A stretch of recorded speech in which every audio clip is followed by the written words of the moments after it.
Good morning. Morning. So we're it's good to see you again. Thanks And for you too. taking time. Pleasure. Although I live next door. The last 12 months has been a pretty traumatic time for lots of things, and one of the key things I think is around investment. You deal in the investment space, Yep. and I think generally everybody's sort of going, what's next, and what does it look like, and how is the investment community affected by this COVID? And it sounds like there's a bit of money floating around at the moment. You know, could you just give us a view of what you think, what everybody was thinking at the end of 2020, and how 21 sort of is shaping up from a crystal ball maybe point of view? I think it's a good question, and we've been writing recently our strategy reports for large clients, and the thing which we started all those reports with was a phrase along the lines of, anyone who's certain about outcomes for the next year or two is guessing. So we've been very cautious and conservative in our views. There is lots of capital available. Returns are lower in retail property investing, somewhat lower in commercial, but higher in industrial.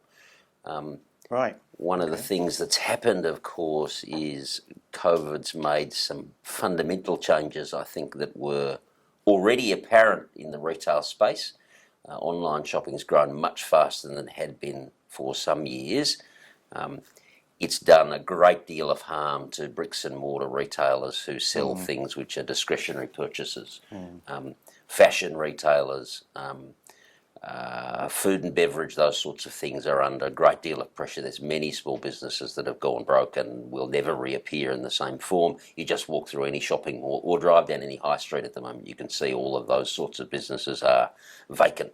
Vacancy is very high. Returns were about negative 10% for retail in Q4 2020. We don't see any real impetus for that to improve quickly. Commercial office space is much more interesting, and I think much harder to predict what's going to happen. One of the things, of course, is the working from home issue is creating lots of sublease vacancy. Generic vacancies up. It's about as high as it's been for 25 years, probably. Okay. Partly that's because a whole lot of supply came to the market, particularly in Sydney and Melbourne, just at the wrong time. And you've got a lot of businesses where they're rotating their staff in and out of the office, so occupancy's lower. So people's forward views about space they might rent for the long term, of course, are much more moderate than they were. There's some interesting things. We've written a couple of strategy papers recently about office, particularly. Most of the assets we're invested in are long-term government lease things, so there's not much change there, other than people are coming and going and staying less frequently, but the lease is still on foot, and government's good payers, of course. One of the things that's happening, of course, is that there was I shouldn't call it a fad, I think it's been a fad for a long time, things like activity-based working, hot desking, call it what you like.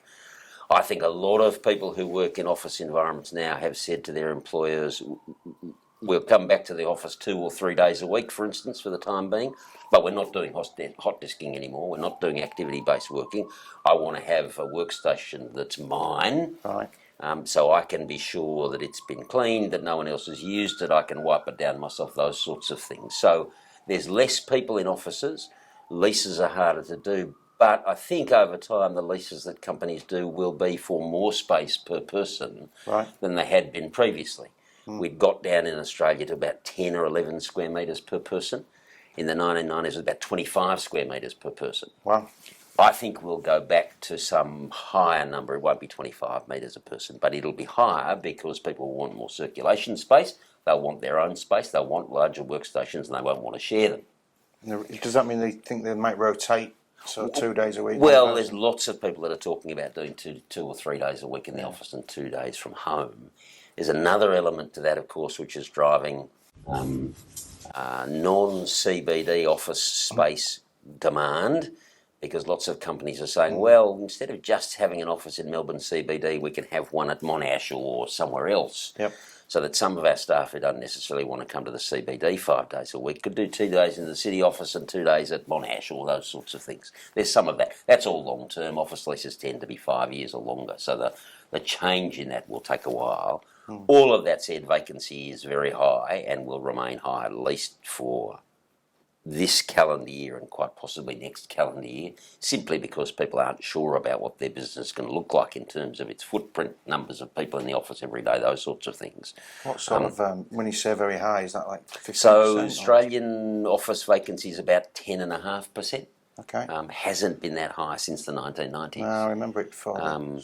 Sydney and Melbourne are about 8.5%, something like that. Canberra's the only place where the vacancy hasn't grown much, but there wasn't much addition of supply. Right. That's a long way of not answering the question in a sense, but it's to give some idea that I think it's still very uncertain, very difficult to predict what people are going to do, what offices will look like, how people will behave, what sort of environment they'll want to work in. And there's a whole lot of technology things I think are going to change in the way people build and operate office assets. Contactless entry is going to be an absolute certainty from now on. Even lifts.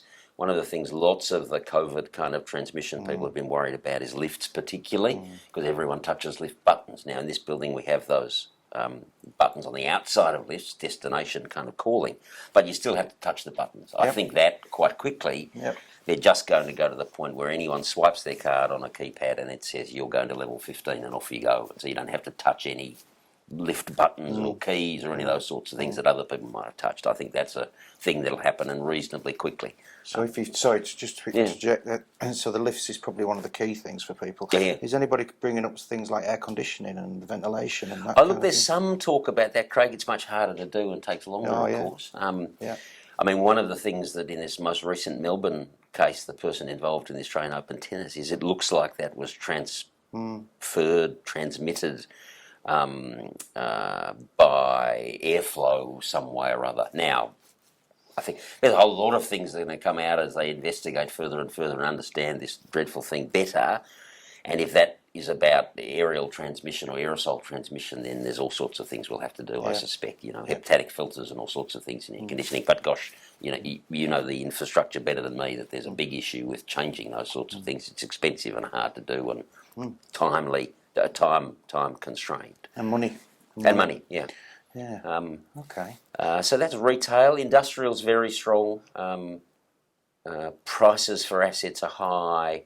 There's been lots of sales and purchases, obviously. That market is extraordinary. The yields you're paying for good industrial assets are the yields that you were paying recently for good quality CBD office buildings. Okay. The one red flag there for us, at least in part, is the fact that industrial land's much more available, so you can build more stock reasonably quickly. And building sheds is, they're much more complicated than they were, but it's still not as hard as building office buildings. The planning issues aren't as difficult. I think supply is going to catch up with that market at some point in the near term, and we'll create some pain in the valuation. There's going to be a bit of a pain. Scheme. Yeah, must do. But at the moment, it's fabulous business. If you invested in industrial 10 years ago, you made fortune, or 50 fortunes. It's been very good. Wow. Okay. Right. Retail's clearly changing. How that evolves, I don't think anyone's got much sense of at the moment. Supermarkets are doing fine. Big growth in supermarkets, 5-10% in sales.